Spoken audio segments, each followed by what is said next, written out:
महासागर न्यूज।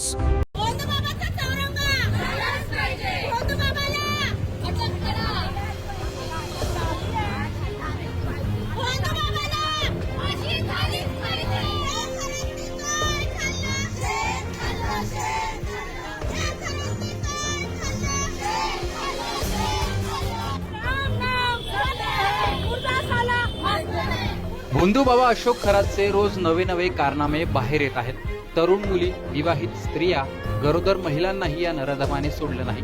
आतापर्यंत 8 महिला शोषणबाबतच्या आणि 2 आर्थिक फसवणुकीच्या तक्रारी खरात विरोधात आल्याचं बोललं जाते। अनेक फोटोज, व्हिडिओज व्हायरल होत आहेत। याच प्रकरणात आता जसजसे खुलासे होत आहेत तसं खरात विरोधात आक्रमक भूमिकाही घेतली जाते। पुण्यातही SP कॉलेज चौकात आज गुलाबो गँगच्या वतीने भोंदूबाबा अशोक खरात याच्या विरोधात आक्रमक आणि संतापजनक प्रतिकात्मक तिरडी आंदोलन करण्यात आलं। या आंदोलनामध्ये घोषणाही देण्यात आल्या। खरातबाबत महिलांनी आक्रमकपणे भूमिका मांडली आणि याच व्हिडिओची चर्चा होते।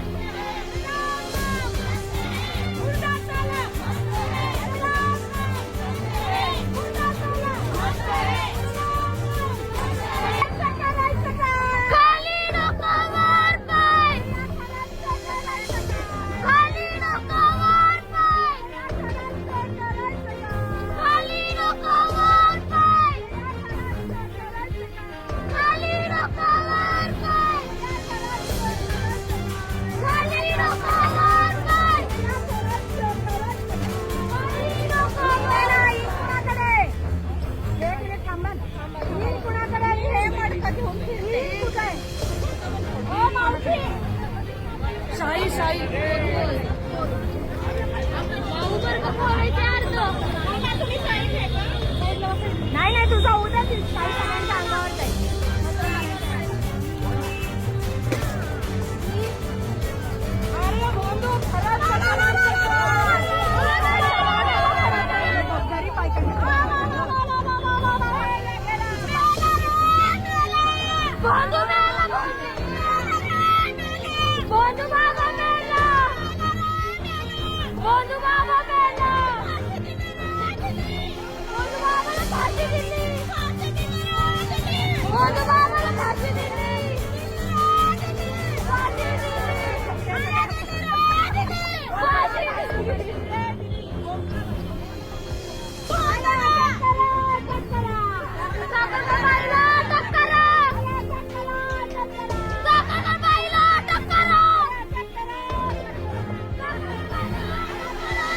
आम्ही सांगण्यासाठी काहीच उरलं नाहीये दादा।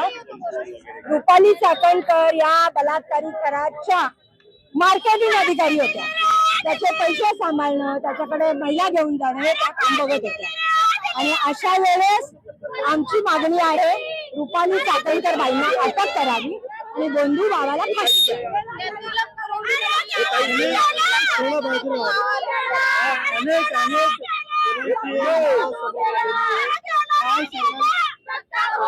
नीलम गोरे या गेले 7 वर्ष तिथे जात होत्या। 3-3 तासाच्या पूजा करत होत्या।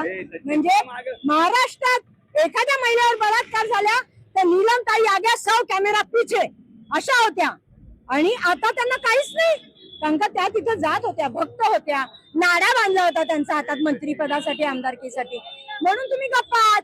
चित्रा वाघ गुहेत जाऊन बसलेत गप्प, मेधा कुलकर्णी गप्प। म्हणजे आज पुण्यामध्ये तर मी विचारते, सगळ्या महिला गायब कुठे आहेत? नगरसेविका, आमदार का गप्प आहे? तुमच्या आई बहिणींबरोबर असं झालं असतं तर काय केलं असतं? खरंच पुण्यातल्या महिला प्रतिनिधी गायब आहेत का हरवल्यात हा प्रश्नचिन्हच आहे। काही मध्यंतरी तुम्ही नाशिकला भेट दिली, तिथे पोलीस आयुक्तांशी चर्चा केली, मात्र अजूनही कोणती दखल घेण्यात आलेली नाही। मग रस्त्यावर आम्ही अजून उतरणार ना। आज मयत काढली, उद्या कोर्टात घुसून मारू आम्ही त्याला। लक्षात घ्या, महिला रस्त्यावर अंत बघू नका, तिच्यावर कारवाई करा, तिला अटक करा, आमच्या मुलीबाळी वाचवा। कारण का जर रक्षकच भक्षक झाले तर शासनाने काहीतरी केलं पाहिजे। महिला आयोगावर असून तू मुलींचं शोषण होऊ देत होती, त्याला मुली पुरवत होती, लाज नाही वाटत त्या बाईला? आणि खराच सारखे भोंदू निर्माण होऊ नये म्हणून चौरंगा करा। एक तर उदाहरण द्या, छत्रपती शिवाजी महाराजांचं नाव घेऊन मत मागता, लाज वाटली पाहिजे। त्यांचं ऐका ना, करा ना एक चौरंगा। पत्र देखील पाठवणार आहे। हो, आज आम्ही पत्र पाठवणार आहे। पत्र दे ही अशी आम्ही सगळ्या महिला पत्र पाठवत होतो की ज्याच्यामध्ये मुख्यमंत्र्यांना देवाभाऊ आमच्या महिलांचं गाऱ्हाण ऐका आणि आम्हाला न्याय द्या. मुख्यमंत्र्यांनी म्हणले फोटो असतो त्यांच्या बरोबर, म्हणजे त्यात काय दोषी असेल असं काय म्हणताय? म्हणजे बलात्काराबरोबर आम्ही फोटो काढू का उद्या? मुख्यमंत्री काही करणार नाहीत?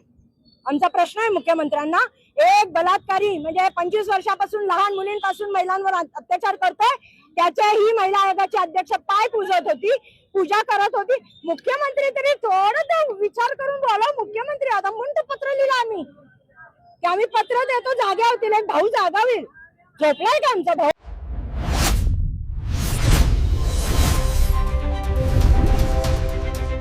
महासागर न्यूज.